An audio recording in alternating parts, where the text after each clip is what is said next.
The first time Roland Richards came along was Big Mountain.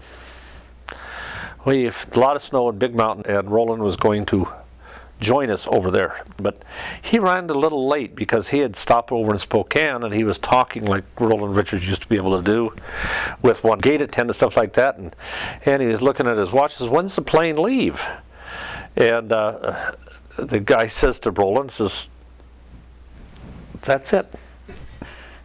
He had talked himself right through the loading of the plane, not listening on that, and so he wound up arriving at a different time, quite a bit later. I think it was the next day, and so we stayed up at the mountain, at Big Mountain, and it was really good skiing. On the last day of skiing, we're getting ready to go, and it's snowing. The snow is just coming down, and it's kind of heavy. It was one of the most horrendous blizzards I'd ever skied in. It was a complete whiteout. A complete whiteout. You couldn't see the person standing 5 feet from you. And finally, after a little while of that, Odine and Jim Lemieux and myself and I think Roland Richards said, "Look, this is no fun. Let's go down somewhere else. Let's go. We're heading back to Washington anyway. Let's go to Snoqualmie Pass and ski at Alpental." And of course, there was Bill. We're all four of us standing on the veranda of this lodge, and Bill's standing out there. We can't see him, but we can hear this voice. "Come on, guys! The snow is wonderful. You can't be going in. Oh, it's wonderful skiing out there. You don't need to see," and like that. The snow was wonderful. He said, "Bill, we don't care what you do. We're leaving.